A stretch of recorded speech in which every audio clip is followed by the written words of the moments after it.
네, 우리 함께 하나님의 말씀 사사기 14장 16절부터 17절에 있는 말씀을 이렇게 찾아서 보겠습니다. 사사기 14장 16절부터 17절에 있는 말씀입니다. 네, 말씀이 좀 길기 때문에 오늘 제가 혼자 읽도록 하겠습니다. 사사기 14장 16절부터 17절에 있는 말씀입니다. 삼손의 아내가 그의 앞에서 울며 이르되 당신이 나를 미워할 뿐이요 사랑하지 아니하는도다. 우리 민족에게 수수께끼를 말하고 그 뜻을 내게 알려주지 아니하는도다 하는지라. 삼손이 그에게 이르되 보라, 내가 그것을 나의 부모에게도 알려주지 아니하였거든 어찌 그대에게 알게 하리요 하였으나 7일 동안 그들이 잔치할 때 그의 아내가 그 앞에서 울며 그에게 강요하므로 일곱째 날에는 그가 그의 아내에게 수수께끼를 알려주매 그의 아내가 그것을 자기 백성들에게 알려주었더라. 네, 오늘 저는 여러분과 함께 사랑의 증거라고 하는 제목으로 오늘 말씀을 나누도록 하겠습니다. 여러분 혹시 남자와 여자가 서로 이렇게 사랑을 해서 연애를 하거나 결혼을 했을 때에 특별히 여성들이 남성에게 가장 많이 하는 질문이 하나 있는데 그 질문이 무엇인지 아십니까? 네, 여성들이 사랑하는 남성에게 가장 많이 하는 질문 중에 하나가 무엇인가 하면 바로 이 질문입니다. 내가 왜 좋아? 라고 하는 이 질문입니다. 여러분, 여성들은 사랑하는 사람이 생기면 꼭 이 질문을 하게 되는데 자기를 왜 사랑하는지, 자기가 왜 좋은지에 대하여 굳이 남자에게서 확인을 받고 싶어 한다고 하는 것입니다.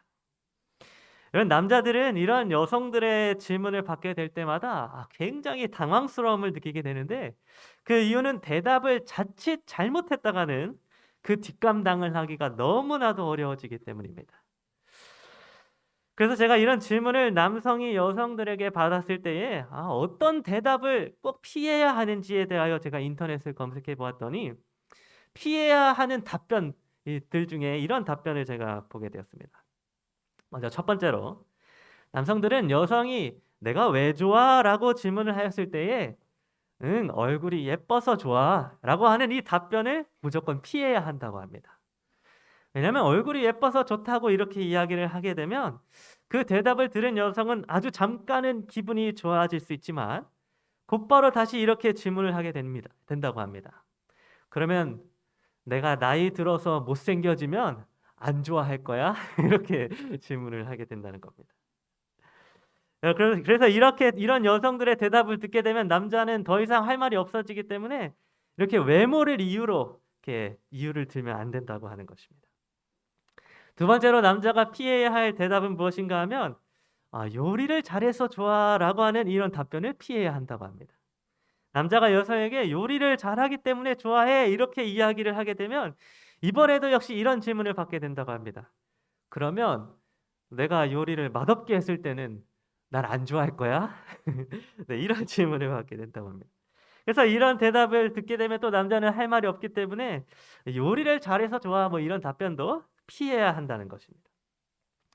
마지막 세 번째로 남자가 피해야 할 답변은 무엇인가 하면 바로 너의 모든 것이 다 좋아라고 하는 이 답변도 피해야 한다고 합니다.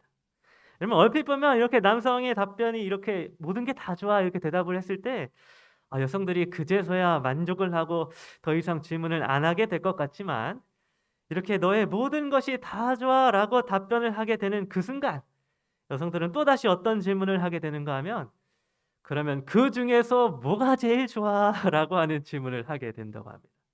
그래서 여성들은 그렇게 두루뭉실한 답변 말고 좀 구체적으로 대답해봐라고 하면서 나중에는 너는 왜 그렇게 항상 대충대충 넘어가려고 해? 나에 대해 아직도 모르는 거야? 라고 하면서 이렇게 화를 내게 된다고 하는 것입니다. 여러분 이렇게 여성들은 때때로 남성들에게 자신이 사랑받고 있다는 증거를 요구할 때가 있습니다. 여성들은 자기가 사랑받는다고 하는 증거를 사랑하는 대상에게서 받기를 원한다고 하는 것입니다. 그래서 사실 저도 연애 때와 그리고 결혼 생활 중에 지금 제 아내에게 이러와 같은 질문들을 때때로 받게 되었던 적이 있었습니다. 갑자기 어느 날 제 아내가 저에게 자기가 왜 줬냐고 하면서 저에게서 이 사랑의 증거를 요구할 때가 때때로 있었던 것입니다. 여러분 그럴 때마다 제가 어떻게 대답을 했을까요? 제가 당황스러워서 얼른 그 시간이 지나가기만을 바라고 그렇게 두루뭉실하게 대답을 했었던 때가 많이 있었는데요. 여하튼 이렇게 사람은 자기가 이렇게 사랑을 받는다라고 하는 그런 증거를 요구할 때가 있다고 하는 것입니다. 그런데 여러분 이런 사랑의 증거에 대한 요구는 어떤 남자와 여자 사이에서나 어떤 일상생활 속에서만 있는 것이 아니었습니다. 우리의 신앙생활을 할 때에도 이와 비슷한 증거들을 우리가 하나님께 요구할 때가 많이 있다고 하는 것입니다. 여러분 우리는 신앙생활을 하면서 하나님을 믿으면서 때때로 하나님께 질문을 할 때가 있습니다. 하나님은 정말 나를 사랑하시나요? 하나님이 나를 사랑하신다면 그 증거는 무엇인가요? 라고 하면서 하나님이 나를 사랑하시는 어떤 증거를 구하고 찾을 때가 있다고 하는 것입니다. 그런데 문제는 무엇인가 하면 우리는 너무나도 많은 경우에 하나님이 나를 사랑하시는 증거를 어디에서 찾는가 하면 바로 내가 받은 복의 목록에서 찾을 때가 많이 있습니다. 그래서 내가 받은 복이 많으면 그것이 하나님이 나를 사랑하시는 증거라고 생각을 한다는 것입니다. 그래서 내가 자녀 복을 많이 받아서 자녀가 아주 잘 자랐으면 또 재물의 복을 많이 받았고 내가 기도의 응답을 많이 받았으면 하나님이 정말 나를 사랑하시는구나 라고 생각을 하면서 하나님께 감사를 드리는 것입니다. 그리고 반대로 내가 자녀의 복을 잘 받지 못했고 재물의 복도 잘 받지 못했으며 기도의 응답도 받지 못했으면 하나님이 나를 사랑하시지 않는구나 라고 그렇게 생각을 하게 된다고 하는 것입니다. 그래서 우리는 하나님이 나를 사랑하신다고 하는 그 증거를 너무나도 자주 내가 처해 있는 상황과 내가 받은 복의 목록들로 생각을 할 때가 많이 있다고 하는 것입니다. 그런데 여러분 하나님이 우리를 사랑하신다고 하는 그 증거는 우리의 어떤 상황이나 우리가 받은 복의 크기에 있는 것이 아니었습니다. 하나님은 그분이 우리를 사랑하신다고 하는 증거를 특별히 성경 말씀을 통하여 우리에게 가르쳐 주셨는데 오늘 시간에는 우리가 그 성경 말씀을 통하여 우리를 향한 하나님의 사랑이 어떻게 증거가 되었는지를 우리가 말씀을 통하여 함께 살펴보도록 하겠습니다. 특별히 오늘은 사자의 모습을 통하여 우리가 하나님의 사랑의 증거를 찾아보는 시간에 갖도록 하겠습니다. 여러분 사사기 14장을 보게 되면 아주 유명한 이야기가 기록되어져 있습니다. 삼손이 맨손으로 사자를 찢어서 죽이는 내용이 기록이 되어져 있는데요. 아마 여러분들이 교회를 다니시다 보면서 이 이야기를 한 번쯤 들어보셨을 것입니다. 그래서 오늘은 이 삼손과 사자의 이야기를 삼손의 입장이 아니라 이 사자의 입장에서 한번 살펴보도록 하겠습니다. 첫 번째로 먼저 사사기 14장 5절은 이렇게 기록을 해주고 있습니다. 삼손이 그의 부모와 함께 딥나에 내려가 딥나의 포도원에 이른즉 젊은 사자가 그를 보고 소리 지르는지라. 여러분 여기 딥나의 포도원이라고 하는 곳에 젊은 사자가 등장을 하게 되었습니다. 그러면 여기에서 제가 여러분에게 질문을 한번 해보겠습니다. 지금 포도원의 입장에서 볼 때, 포도원의 주인이라고 생각을 해보시고 포도원의 입장에서 볼 때 지금 여기 포도원에 나타난 사자는 적입니까? 아니면 아군입니까? 지금 여기 나타난 사자가 포도원 입장에서 볼 때 사자가 나쁜 사자입니까? 착한 사자입니까? 나쁜 사자입니까? 여러분 굉장히 많은 성경학자들은 여기 나온 이 사자를 나쁜 사자다 이렇게 생각을 하였습니다. 즉 이 젊은 사자가 지금 포도원을 망치려고 하는 적으로 생각을 해왔다는 것입니다. 그래서 성경학자들은 이 젊은 사자가 지금 이스라엘 백성들을 압제하고 있는 블레셋, 그 나쁜 블레셋 군인들, 블레셋 나라를 상징한다고 뭐 그렇게 해석을 해왔습니다. 근데 한번 제가 묻도록 하겠습니다. 여러분, 사자가 포도원에 있는 포도를 즐겨 먹는 걸 보신 적이 있으십니까? 여러분, 혹시 사자가 포도를 먹는 모습을 본 적이 있으십니까? 예, 여러분, 저는 사자가 포도를 즐겨 먹는다는 얘기를 한 번도 들어본 적이 없습니다. 제가 인터넷에 검색을 해봐도 사자가 포도를 먹는다는 이야기를 제가 한 번도 보지를 못하였습니다. 그렇다면 여러분, 왜 포도를 안 먹는 사자가 지금 여기 딥나의 포도원에 있었을까요? 포도에 관심조차 없는 사자가 왜 여기 포도원 근처에서 얼짱거리고 있었을까요? 여러분, 사자가 포도원에 있었던 이유는 사자가 포도를 먹기 위해서가 아니라 그 포도를 먹기 위해서 다가온 여우를 사냥하기 위해서였습니다. 여러분, 사자가 포도를 먹지는 않지만 여우는 포도를 굉장히 즐겨 먹는 동물입니다. 그래서 여우가 뭐 포도를 먹는 그런 옛날 동화책도 우리가 볼 수 있을 정도로 이 여우라고 하는 동물은 포도를 굉장히 좋아하는 것입니다. 그래서 사자는 포도를 먹기 위해 침입을 하는 여우를 사냥하려고 그 포도원에 있었다고 하는 것입니다. 그래서 성경 아가서 2장 15절은 이렇게 기록을 해주고 있습니다. 우리를 위하여 여우, 곧 포도원을 허는 작은 여우를 잡으라. 우리의 포도원에 꽃이 피었음이니라.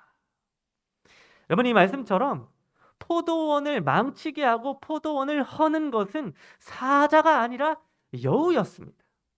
포도원에 침입을 하여서 포도원에 피해를 입히는 쪽은 사자가 아니라 여우였다고 하는 것입니다. 그렇다면 여러분, 그 여우를 잡기 위해서 포도원에 오게 된 사자는 여러분 어떤 사자입니까? 포도원을 허물기 위해서 온 사자입니까? 아니면 포도원을 지키기 위해서 온 사자입니까? 네, 여우를 잡기 위해서 포도원에 온 사자는 포도원을 지키는 사자인 것입니다. 사자는 오히려 포도원이 망하지 않고 계속해서 잘 유지되기를 바랄 것입니다. 왜냐하면 포도원이 무사해야지만 그 포도를 먹으러 여우가 오게 될 것이고, 그렇게 될 때 사자가 아주 쉽게 여우를 사냥할 수 있게 되기 때문입니다. 그래서 여러분, 사자는 포도원을 지키는 입장이었습니다. 포도원에 들어와서 포도원을 망쳐 놓으려고 하는 그 여우로부터 이 포도원을 지키기 위해서 사자가 딥나의 포도원에 있게 되었던 것입니다. 자, 두 번째로 사자의 모습을 보겠습니다. 사사기 14장 6절은 사자에 대하여 이렇게 기록해 주고 있습니다. 여호와의 영이 삼손에게 강하게 임하니 그가 손에 아무것도 없이 그 사자를 염소 새끼를 찢는 것 같이 찢었으나. 여러분, 사자는 그의 결과가 어떻게 되었는가 하면 맨손이었던 삼손에게 아주 잔인하게 찢겨져서 죽게 되었습니다. 저는 도대체 삼손의 힘이 얼마나 강했길래 그 강한 사자의 가죽을 찢어서 죽게 만들었는지 상상이 잘 되지 않습니다만, 여튼 결론은 이때 이 사자가 삼손의 손에 찢겨서 죽게 되었다고 하는 것입니다. 그런데 여러분, 성경을 자세히 보게 되면 성경은 아주 의도적으로 사자를 찢어서 죽게 한 것은 삼손 본인이 아니라 그 앞에 뭐라고 기록되어져 있습니까? 파란색 글씨로 여호와의 영이었다라고 밝혀주고 있습니다. 여호와의 영이 삼손에게 강하게 임하니라고 성경은 기록을 해줌으로써 사실 사자를 찢어서 죽게 한 것은 삼손이 아니라 여호와의 영, 다시 말해서 하나님이시라고 하는 사실을 밝혀주고 있는 것입니다. 그래서 여러분, 사자를 찢어서 죽게 만든 것은 삼손이 아니라 사실은 하나님이셨습니다. 하나님이 그분의 손으로 사자를 찢어서 죽게 하였다고 하는 것입니다. 자, 세 번째로 사자의 모습을 보겠습니다. 사사기 14장 8절은 사자에 대해 이렇게 기록을 해주고 있습니다.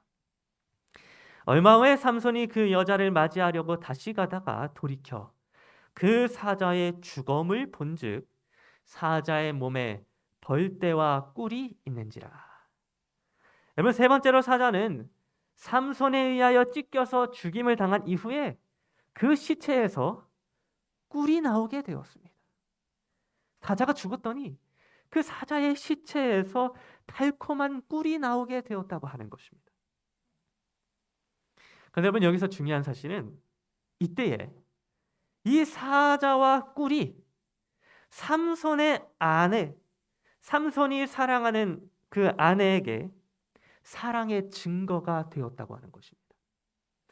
여러분, 이 삼손에게 찢겨져서 죽어가지고 그 시체에서 꿀이 나오게 된 그 사자의 이야기는 삼손의 아내를 향한 가장 큰 사랑의 증거가 되었습니다.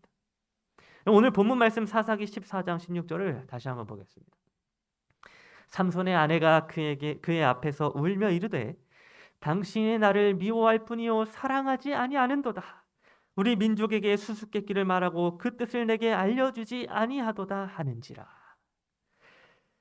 여러분, 지금 삼손이 사자를 찢어 죽이고 그 시체에서 꿀을 얻어먹게 된 이후에 삼손은 그 사자와 꿀의 이야기를 가지고 블레셋 사람들에게, 적군이었던 블레셋 사람들에게 수수께끼를 삼손이 내게 되었습니다. 그래서 뭐라고 냈냐? 삼손이 먹는 자에게서 먹는 것이 나오고 강한 자에게서 단 것이 나왔느니라 라고 하는 이런 엉뚱한 수수께끼를 블레셋 사람들에게 내게 되었는데, 그때 이 수수께끼의 답이 뭐였냐면 사자와 꿀이었습니다.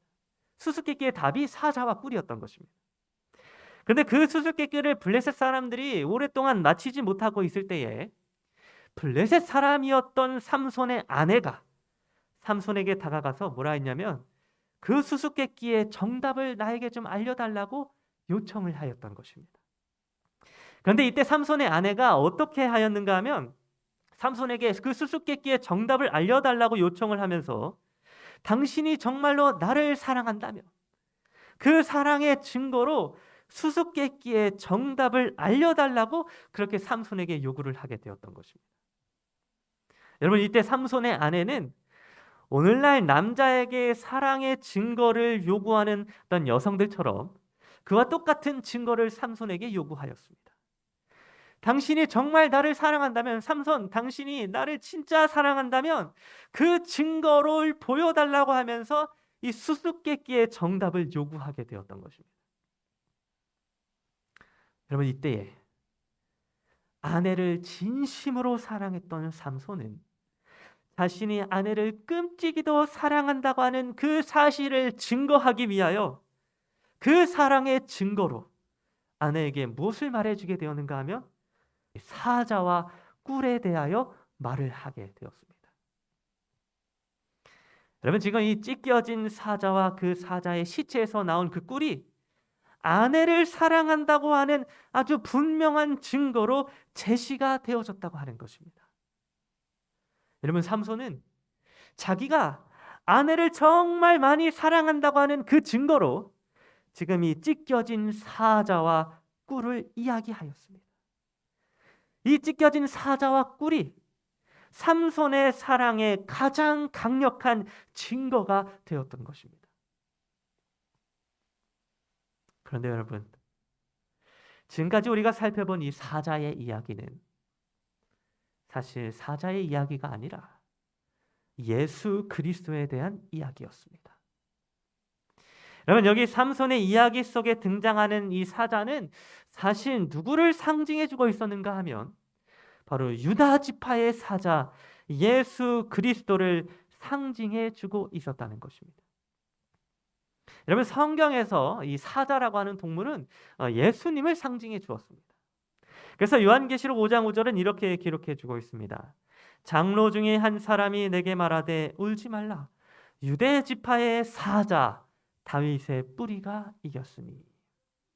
여러분, 이 말씀과 같이 사자라고 하는 동물은 예수 그리스도를 상징해 주고 있습니다.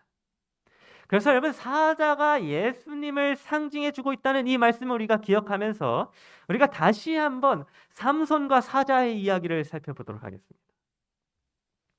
여러분, 가장 먼저 사자는 딥나의 포도원을 침략하고 무너뜨리려고 온 것이 아니라 그 포도원을 망치는 여우로부터 지키려고 온 것이었습니다.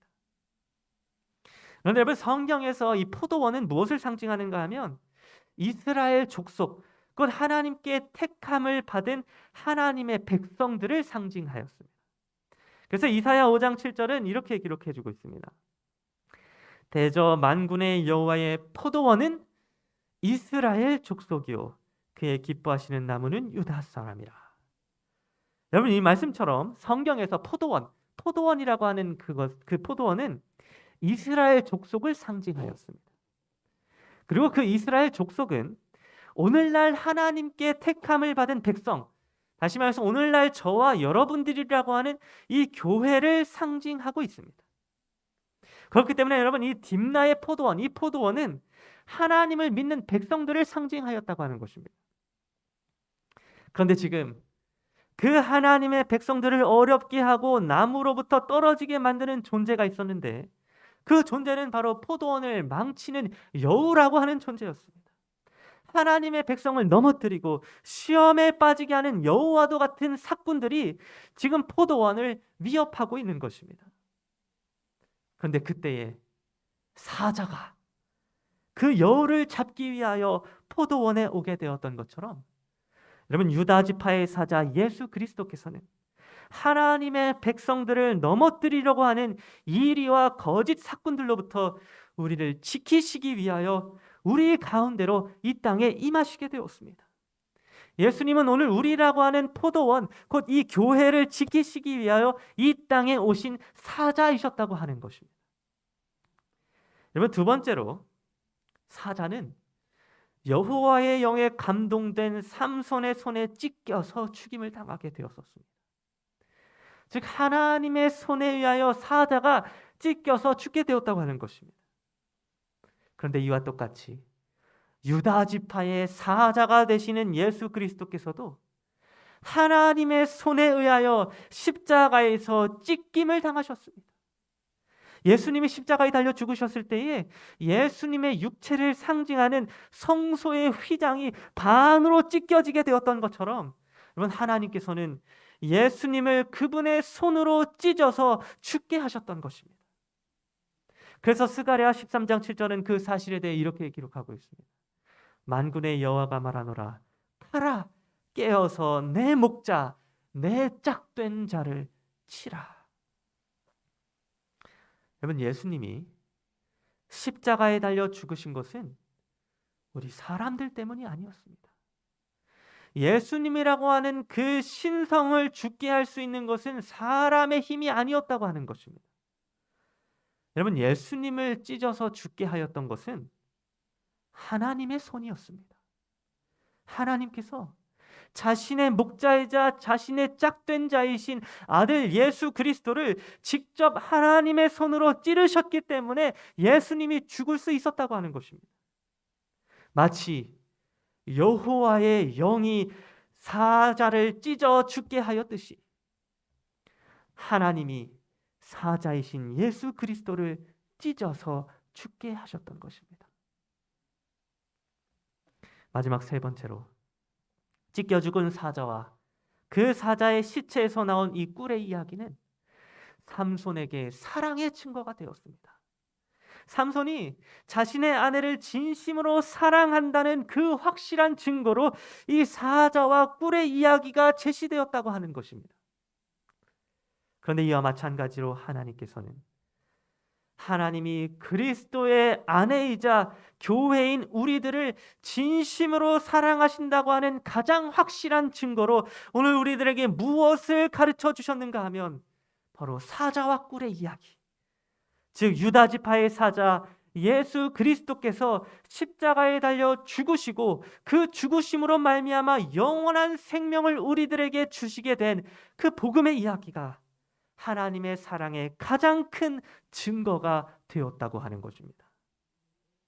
여러분, 삼손이 자신의 아내를 사랑하는 가장 큰 증거로 죽은 사자와 꿀의 이야기를 제시하였던 것처럼, 여러분, 하나님께서도 그분의 아내인 우리를 사랑하는 가장 큰 증거로 십자가에 달려 죽으신 예수 그리스도를 오늘 우리들에게 제시해 주셨다고 하는 것입니다. 여러분, 우리는 때때로 내가 좀 복을 많이 받아야 하나님이 나를 사랑한다고 생각을 합니다. 또 내가 기도의 응답을 많이 받아서 간증할 거리들이 아주 많이 있어야 하나님이 나를 사랑하신다라고 그렇게 생각을 합니다. 내가 하는 일이 잘 되면 하나님이 나를 사랑하시는 것이고, 내가 하는 일이 좀 잘 안 되면 하나님이 나를 미워하신다라고 그렇게 생각을 하는 것입니다. 그런데 여러분, 하나님이 나를 사랑하신다고 하는 증거는 그런 것에 있는 것이 아니었습니다.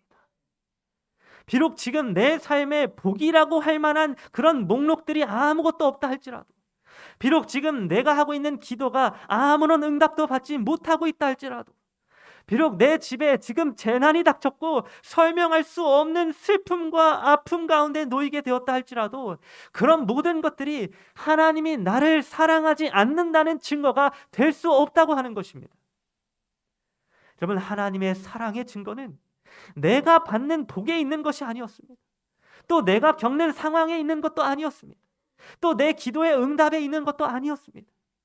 하나님이 나를 사랑하신다고 하는 증거는 오직 어디에서만 발견될 수 있는가 하면 바로 우리를 위하여 십자가에 달려 죽으신 유다 지파의 사자 예수 그리스도의 희생 안에서만 발견될 수 있다고 하는 것입니다. 여러분, 혹시 여러분들 가운데 여러분이 놓여져 있는 여러분의 현재의 상황 때문에, 현재의 어려움과 슬픔 때문에 하나님이 나를 사랑하시지 않는다는 생각이 들고 계신 분들이 계신다면, 오늘 이 시간 하나님께서 제시하신 확실한 사랑의 증거인 이 예수 그리스도의 십자가를 바라보게 되기를 간절히 바랍니다. 삼손이 자신의 사랑의 가장 확실한 증거로 아내에게 죽은 사자와 꿀의 이야기를 제시해 주었듯이, 하나님은 우리를 향한 하나님의 사랑의 확실한 증거로 십자가에 달려 죽으신 아들 예수 그리스도와 영원한 생명을 우리들에게 제시해 주었습니다. 그러므로 오늘 우리 모두가 하나님의 사랑의 증거를 확인하고 하나님께서 우리를 죽기까지 사랑하신다는 그 사실을 결코 의심하지 않게 되기를 간절히 바랍니다. 그래야 우리 모두를 향한 하나님의 사랑을 이 십자가에서 확인하게 되는 그러한 저와 여러분 모두가 되기를 간절히 바라면서 오늘 말씀을 마치도록 하겠습니다.